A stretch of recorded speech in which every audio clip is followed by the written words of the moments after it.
ये अच्छी लाइनें आपने कही हैं, बहुत सही आपने कहा है कि ये स्वास्थ्य एक ऐसा क्षेत्र है जो हर किसी का देखिए हर किसी का कंसर्न इससे रहता है, चाहे वो गरीब हो अमीर हो। और ये एक ऐसा बुनियादी मुद्दा है जो हर देश में, चाहे डेवलप कंट्री हो या डेवलपिंग कंट्री, काफ़ी इम्पोर्टेंट टॉपिक ये होता है और बेहद ज़रूरी होता है किसी भी देश के या प्रदेश के विकास के लिए। चलिए हमारे सेशन की शुरुआत करते हैं। अब हम बात करेंगे स्वास्थ्य को लेकर। हमारे साथ खास मेहमानों का पैनल बना हुआ है। एक बार जोरदार तालियां हमारे इस खास पैनल के लिए।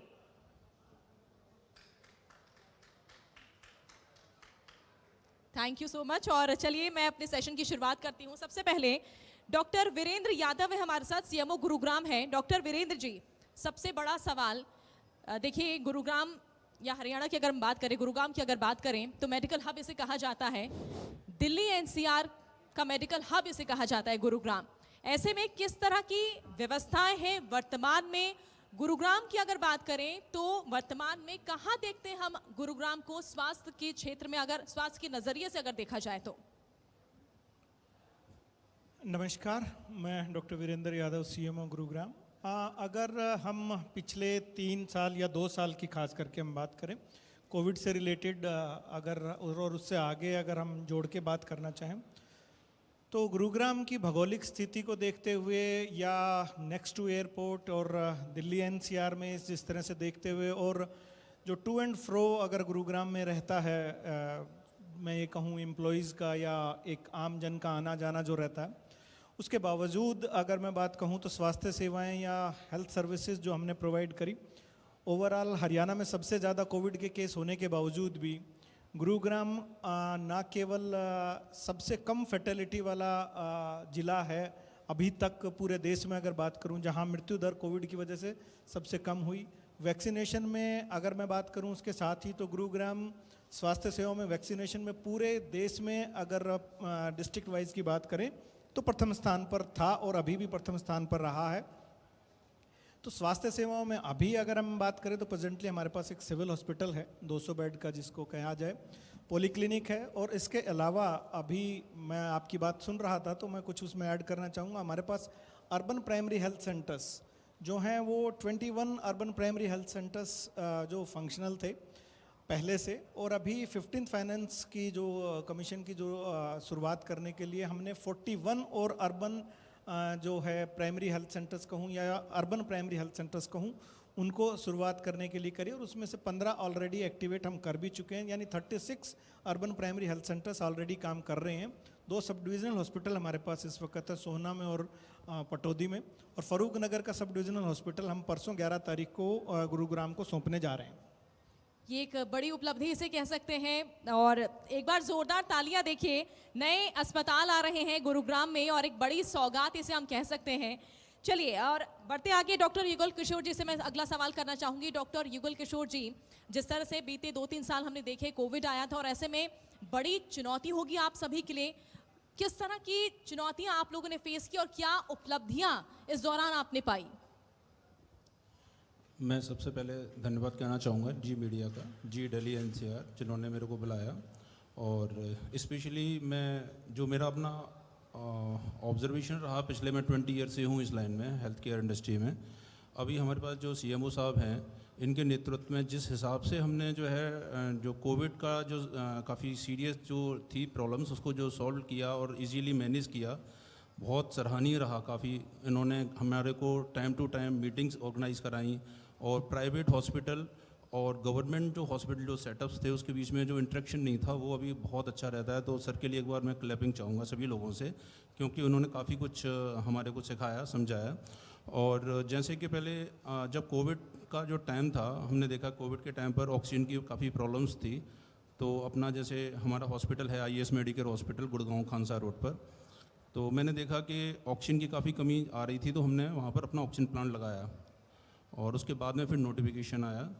तो एक ये हमारी अपनी एक उपलब्धि है, और मैं सभी हॉस्पिटल्स, प्राइवेट हॉस्पिटलों से कहूँगा कि जितने हॉस्पिटल अपना लगा सकें ऑक्सीजन प्लांट लगा कर रखें, क्योंकि पता कोविड कभी भी आ सकता है वापस, और पहले कंपेरिजन में अभी हम कोविड के लिए सक्षम हैं, काफ़ी हम उसको मैनेज कर सकते हैं चीज़ों को। अक्सर ऐसा देखा जाता है कि जब प्राइवेट अस्पतालों की बात होती है, सबसे पहली बात तो यह है कि सरकार की तरफ से कितनी मदद मिल रही है, लोगों की जो माइंडसेट होती है कि प्राइवेट अस्पताल यानी ज़्यादा पैसा लगेगा, बिजनेस चल रहा है प्राइवेट अस्पतालों का, तो क्या माइंडसेट बदलने की ज़रूरत है? देखो ऐसा है कि अगर प्राइवेट हॉस्पिटल्स में अगर देखते हैं तो ऐसा नहीं है कि पेमेंट ज़्यादा लगता है, ये तो माइंड सेट है उनका। हर चीज़ के रेट्स हैं। अब जैसे कि कोविड का ही लेके चले हैं तो उसकी एक रेट फिक्सिंग हो गई। तो डिपेंड, अगर जो हॉस्पिटल अगर ज़्यादा पैसा लेते हैं, ज़्यादा लॉन्ग टाइम तक नहीं जा पाते हैं और वो 1-2 साल के अंदर ही डिस्टर्ब हो जाते हैं अपने, तो ऐसा नहीं है कि हॉस्पिटल्स में पेमेंट ज़्यादा लेते हैं, क्योंकि वहाँ पर इंफ्रास्ट्रक्चर इतना रहता है, वहाँ पर एम्प्लॉयज़ उस हिसाब से रहते हैं, तो कॉस्ट तो देखना पड़ता है, क्योंकि वो फंडिंग गवर्नमेंट नहीं कर पाती है, स्वयं भी अपने आप को ही फंडिंग करना होता है उसको रन करने के लिए। बाकी ऐसा कुछ नहीं है। हमारे साथ समीर भाटी जी भी बने हुए हैं। समीर भाटी जी, पैथ लैब को लेकर देखिए कई सारी नई टेक्नोलॉजी आ रही होगी, सरकार की तरफ से काफ़ी प्रोत्साहन मिलता होगा प्राइवेट इंस्टीट्यूशंस को कि ताकि वो बढ़ावा दें, और ये नई टेक्नोलॉजी कहीं ना कहीं काफ़ी ज़्यादा ज़रूरी हो गई आगे बढ़ने के लिए, और मेडिकल को लेकर देखिए जो परेशानियां आ रही है, तो इस तरह से क्या आप लोगों को मदद मिल रही है सरकार की तरफ से? बिल्कुल देखिए, अगर हम पोस्ट पैंडमिक देखें कोविड के बाद का, तो और इवन कोविड के दौरान भी हम देखें तो काफ़ी ज़्यादा एक ये हेल्थ काफ़ी एक बड़ा एजेंडा बना है, और इसके ऊपर अब काफ़ी चीज़ें काफ़ी डिस्कशन होना शुरू हुआ है। इनफैक्ट सीएमओ साहब भी यहाँ बैठे हैं कि कोविड के दौरान भी किस तरह से जो पब्लिक हॉस्पिटल, पब्लिक इंस्टीट्यूशंस है, गवर्नमेंट हॉस्पिटल्स है, गवर्नमेंट ने और जितने भी प्राइवेट इंस्टीट्यूशंस हैं, उन लोगों ने किस तरह से कोलैबोरेशन में इस चीज़ पे काम किया। स्पेशली चाहे लेबॉर्ट्री सर्विसेज की भी देख लीजिए, टेस्टिंग को लेके कि इनिशियली किस तरह से टेस्टिंग को लेके काफ़ी सारी चैलेंजेस थे, बट बाद में जब एक कोलैबोरेशन हुआ गवर्नमेंट एंड प्राइवेट इंस्टीट्यूशंस का, तो उसके बाद जो टेस्टिंग की रफ्तार है वो भी काफ़ी तेज़ बढ़ी। और जैसा हम बात करते हैं कि किसी भी चीज़ में, इवन अगर पेंडेमिक के अंदर भी देखें तो वहाँ पर बीमारी की रोकथाम, प्रिवेंशन बहुत ज़्यादा ज़रूरी था। इनफैक्ट हम कोविड के लिए भी बात करें तो वहाँ पर सबसे ज़्यादा ज़रूरी था, जब भी हम बात करते थे उसके प्रिवेंशन की, कि टेस्टिंग एंड ट्रैकिंग। तो वो टेस्टिंग का काफ़ी योगदान रहा, और उसी दिशा के अंदर जैसे अभी सरकारी काम कर भी रही है कि पब्लिक प्राइवेट पार्टनरशिप, कहीं ना कहीं ये वाली अभी चीज़ें काफ़ी ज़्यादा इंक्रीज़ हो रही है, और मैं समझता हूँ कि होना भी ज़रूरी है। पब्लिक प्राइवेट पार्टनरशिप की बात करते हैं तो उसको एक टेलर मेड तरीके से देखा जा सकता है कि अगर हम अपने गवर्नमेंट हॉस्पिटल्स की बात करें, गवर्नमेंट इंस्टीट्यूशन की बात करें, तो उनकी पेनिट्रेशन काफ़ी डीप तक है। अगर हमारी प्राइमरी हेल्थ सेंटर देखें, हमारे कम्युनिटी हेल्थ सेंटर देखें, वो बिल्कुल गाँव के अंदर है। और हम प्राइवेट इंस्टीट्यूशन की बात करें, प्राइवेट हॉस्पिटल्स की बात करें, तो हमारे पास मैन पावर है, हमारे पास डॉक्टर्स की कमी नहीं रहती, उस तरह से ह्यूमन रिसोर्सेज का कोई चैलेंजेस नहीं है, गवर्नमेंट के पास उस तरह से इंफ्रास्ट्रक्चर अवेलेबल है। तो कहीं ना कहीं जो गैप नज़र आता है स्पेसिफिकली, कि अगर मैन पावर का चैलेंज है, इक्विपमेंट से रिलेटेड कोई चैलेंज है, तो वहाँ पर प्राइवेट प्लेयर्स का रोल आ सकता है, और वो कमी को प्राइवेट प्लेयर्स फुलफ़िल कर सकते हैं। तो मैं समझता हूँ कि आगे आने वाले समय में ये पीपीपी मोड पे काफ़ी काम किया जा सकता है। और कई जगह ऐसा भी देखा जाता है कि जहाँ पर सब कुछ है, बट समहाउ वहाँ पर उनको एडमिनिस्ट्रेशन वाली सपोर्ट चाहिए, तो वो भी प्राइवेट पार्टनर्स की हेल्प के साथ किया जा सकता है। खासकर ग्रामीण क्षेत्रों में काफ़ी चैलेंज आते होंगे। युवाओं का अगर जिक्र करें तो युवाओं में जो लाइफस्टाइल डिजीज़ आजकल देखने को मिल रही है, इसको लेकर भी क्या कुछ अवेयरनेस या एजुकेशन, कुछ इस तरह की कोई कदम उठाए जाते हैं? बिल्कुल बिल्कुल, देखिए जैसा भी आपने बताया कि डेफिनेटली जो पीपीपी मोड है ज़्यादातर आपको रूरल एरियाज़ के अंदर ही काम ज़्यादा करेगा, क्योंकि अर्बन एरियाज़ की बात करते हैं तो वहाँ पर काफ़ी हद तक इंफ्रास्ट्रक्चर काफ़ी सॉलिड है। और स्पेसिफिकली पेंडेमिक में भी देखा कि हमने रूरल एरियाज़ के अंदर उस तरह के काफ़ी ज़्यादा चैलेंजेस रहे थे।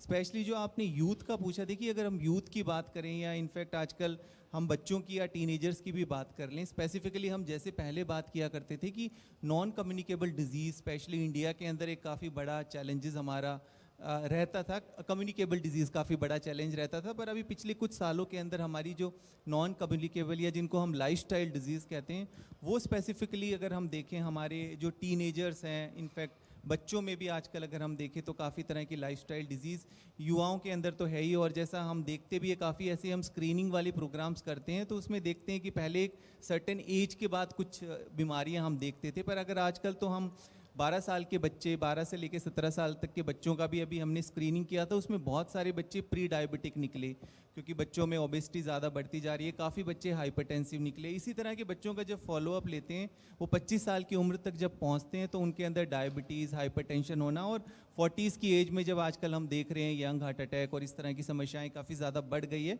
तो निश्चित तौर पे प्रिवेंशन के ऊपर काफ़ी अधिक और हमें ज़्यादा काम करने की ज़रूरत है, स्पेशली हमारी जो नॉन कम्युनिकेबल डिजीज़, जिनको हम लाइफस्टाइल डिजीज़ कहते हैं। चलिए, बिल्कुल हमारे साथ जयवीर यादव जी भी हैं। जयवीर यादव जी, जो नाम ये यहाँ पे मैं पढ़ रही हूँ, जयवीर नारायण जी, आप काफ़ी दिलचस्प ये नाम लग रहा है। किस तरह से आपके लिए कितना बड़ा चैलेंज रहा कोविड के बाद, कैसे आपने अपने काम को आगे बढ़ाया और कितना स्ट्रगल रहा आपके लिए? जी, मैं एक बहुत इतने अच्छे तरीके से काम करता हूँ कि थोड़ा किसी का स्वास्थ्य खराब ना हो, किसी का स्वास्थ्य खराब ना हो और किसी का गला खराब ना हो, इस पर सारे दिन चिंता करता रहता हूँ। बढ़िया से बढ़िया माल दो, कोई मिलावट ना हो और बहुत अच्छे से काम करूँ, और इससे ज़्यादा तो कुछ नहीं, बस बढ़िया से बढ़िया, मतलब किसी को नुकसान ना हो। ये बहुत बड़ी बात आपने कही है, किसी को भी नुकसान ना हो, ये बहुत आपके ज़रूरी चैनल है। का बड़ा बड़ा बहुत धन्यवाद जो आपने मेरे को यहाँ बुलाया। मैं इसको धरोहर समझ के याद रखूँगा।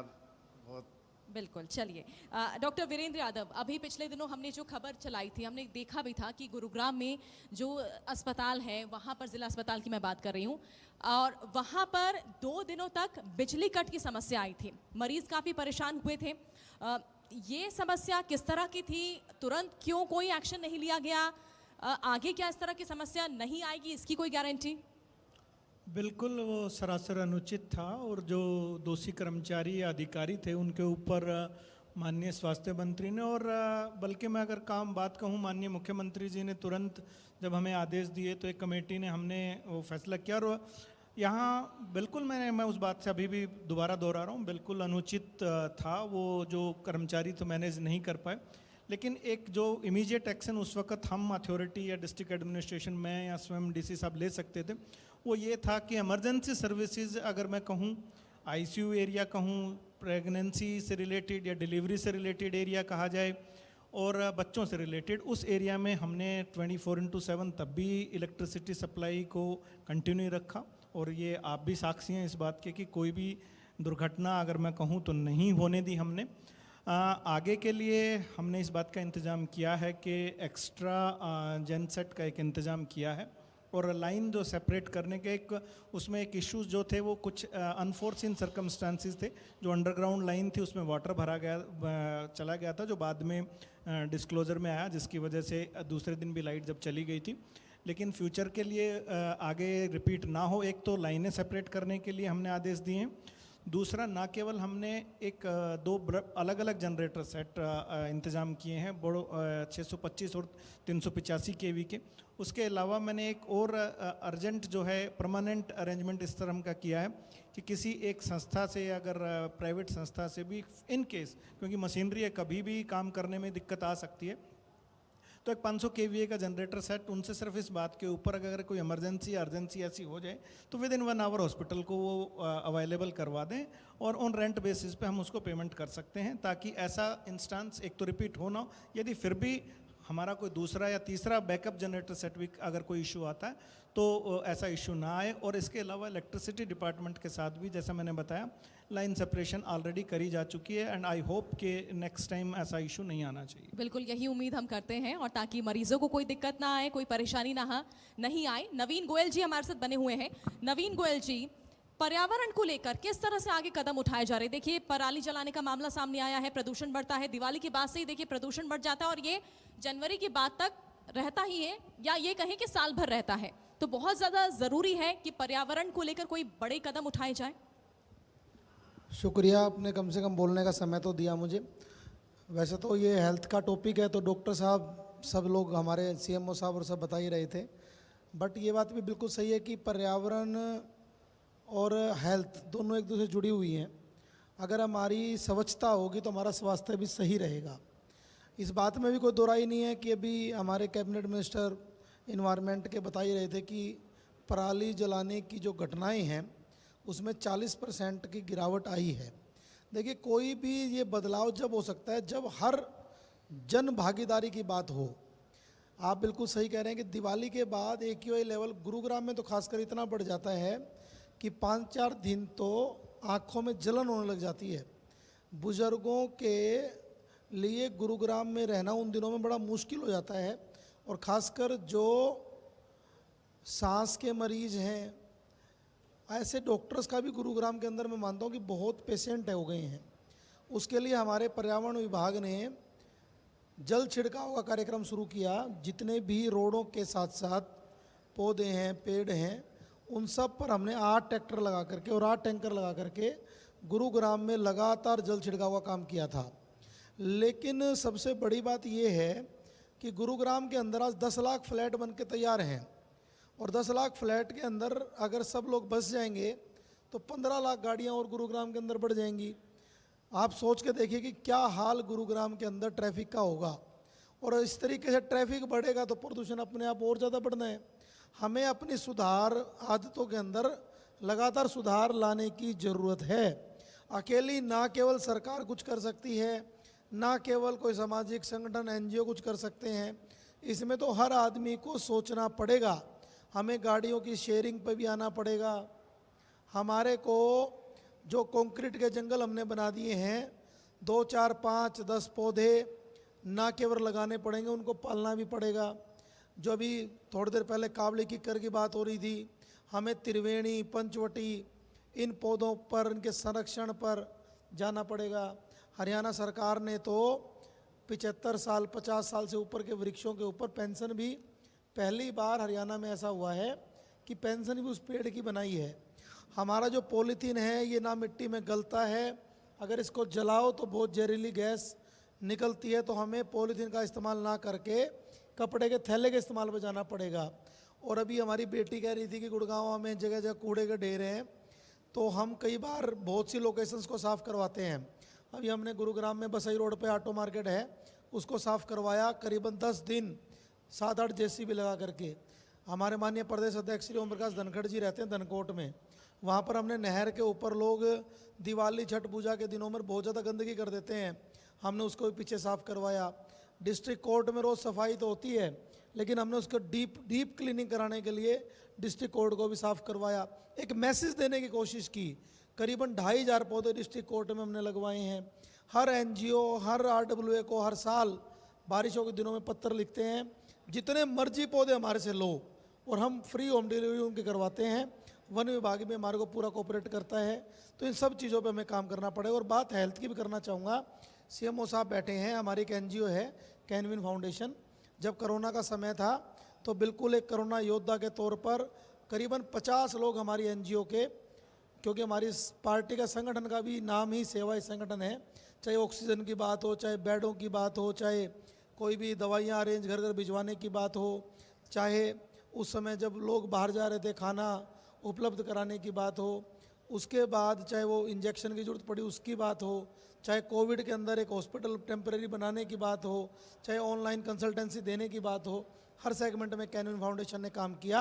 और सबसे ज़्यादा सर के साथ मिलके, CMO साहब इनकी पूरी टीम के साथ मिलकर के कोरोना को चेक कराने के लिए जो कैंप लगे वो भी सबसे ज़्यादा कैनविन फाउंडेशन ने सरकार के साथ मिलकर करवाया। और जब वैक्सीन लगवाने का काम आया तो वैक्सीन लगवाने का भी काम किया। और अब 4 पॉलीक्लिनिक जिनका सर के हाथों से ही इनोग्रेशन हुआ है, जहाँ पर सिर्फ 100 रुपये में OPD होती है। और मैं आपके चैनल के माध्यम से सभी गुरुग्राम वासियों और खासकर नारनौल और फिरोजपुर झिरका तक भी सभी को इनवाइट करता हूँ। आने वाले रविवार को 14 तारीख को बड़ा ऐतिहासिक दिन गुरुग्राम के लिए है।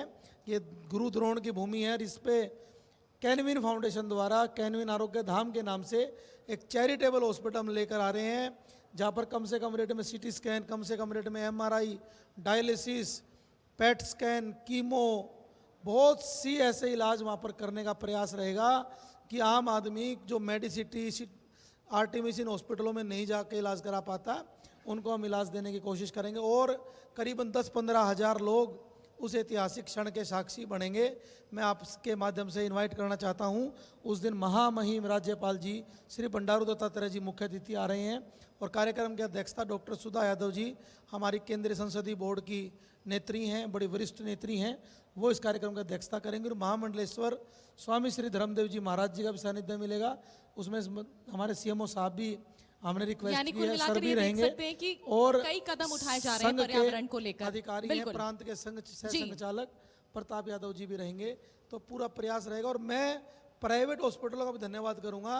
हमारी कैनविन फाउंडेशन के लिए 15-20% भाई साहब भी हम कभी इनसे रिक्वेस्ट करते हैं तो डिस्काउंट कर देते हैं। और हॉस्पिटलों में आप कह रहे थे रेट का कोई चक्कर नहीं है।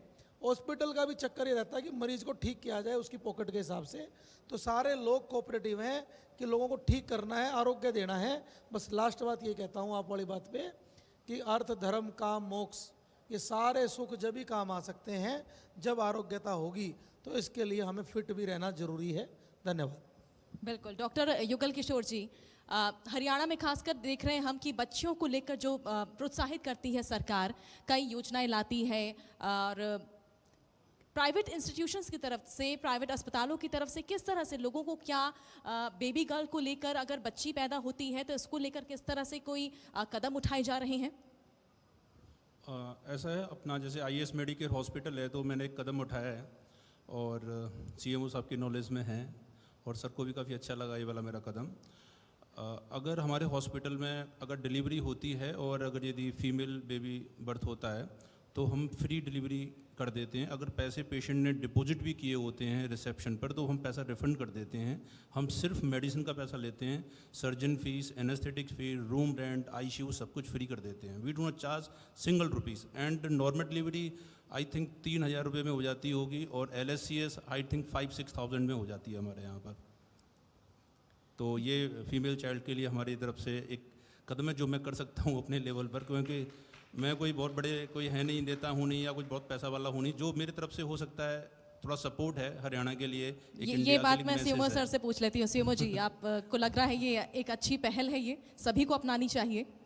बिल्कुल, बहुत अच्छा पहल की हुई है। आईएस अगर हेल्थ केयर की बात करूं तो, और हरियाणा हमेशा से इस बात के लिए, लेकिन अब नहीं, पहले इस बात के लिए मैं कहूं अच्छा नाम नहीं रहा।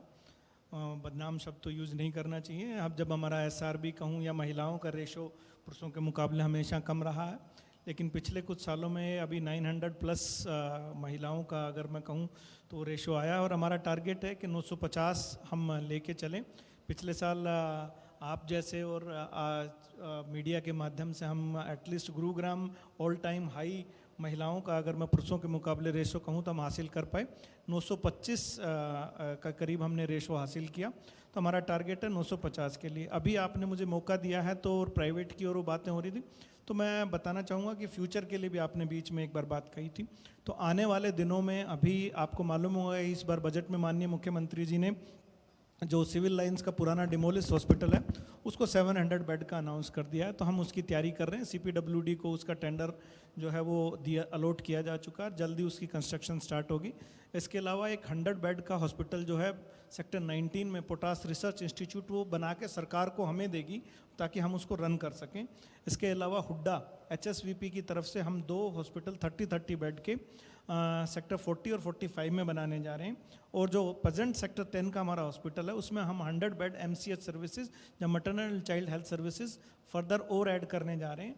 तो और आने वाले दिनों मैंने जैसे पहले बताया कि 41 UPHCs भी हम क्रिएट करने जा रहे हैं। तो मुझे ये उम्मीद है कि आने वाले 2 से 3 वर्षों में जो प्राइवेट के साथ साथ गवर्नमेंट सेटअप में जो फैसिलिटीज़ हैं वो इक्वली उतनी ही इम्प्रूव हो जाएंगी जो गुरुग्राम वासियों की ज़रूरत के मैं ये तो नहीं कहूँगा कि बिल्कुल पूरा पड़ेगा, लेकिन उनको काफ़ी उस हद तक मदद मिलेगी। और कोविड की एक बात बार बार हो रही थी, तो आप ये एक बात जानेंगे और देखेंगे, आपने सभी ने महसूस किया होगा कि मैं सेक्टर अगर बात करूँ, मेरे एक पॉली क्लिनिक की मैं बात करना चाहूँगा सेक्टर 31 में, ना केवल हरियाणा में, ना केवल प्रदेश में, देश में, और बल्कि मैं उस पॉली क्लिनिक का नाम वॉल स्ट्रीट जर्नल में भी इस बात के लिए आया था कि वैक्सीनेशन के लिए। आप बिलीव करेंगे, मैं छोटे से छोटे अगर मैं बात करूं बच्चे से लेके और बूढ़े तक और हर किस्म की कैटेगरी की अगर मैं बात करूं, अगर चाहे वो ऑफिसर्स हों, चाहे वो बिजनेसमैन हों, चाहे गृहिणी हों या कोई भी हों, सभी लोग उस पॉली क्लिनिक में लाइन लगा कर और हमेशा वैक्सीनेशन की। और उसने अपने आप में एक ऐसा कायम किया, आयाम कायम किया कि लोगों का सरकारी सेटअप पे विश्वास उठा दोबारा से कोविड के बाद। तो उसी कड़ी को कंटिन्यू करते हुए हमने ये सारे प्लान अभी बनाए और जल्द मुझे उम्मीद है कि अगले 2 से 3 साल में हम स्वास्थ्य सेवाओं को सरकारी स्तर पर भी काफ़ी ऊपर लेके जाएंगे।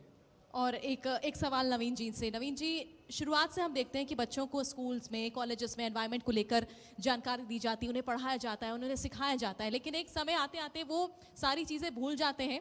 और ऐसे में जब लोग ही नियम तोड़ने लग जाए तो उनके लिए क्या कोई सख्त एक्शन लेना चाहिए, कोई फाइन या इस तरह की कोई चीज़ें? देखिए जी, बिल्कुल बिना सख्त एक्शन के तो कई बार सुधार नहीं हो पाता है, लेकिन रूल बनाने के लिए जनता की जो डिमांड होती है उसी हिसाब से रूल बनाए जाते हैं। कई बार हमारे पास कॉल आते हैं कि पार्कों में नशेड़ी बैठे हैं, हम उनको पकड़वाने के लिए पुलिस को कॉल करते हैं, जाकर के कोई पुलिस का आईओ जाकर उनको पकड़ता है तो 2 मिनट में कॉल आ जाता है, जी हमारी गली के आसपास के ही कोई बच्चे हैं, इनको छुड़वा दो। इसका इलाज तो ये है कि नशा बिकना ही बिल्कुल बंद हो।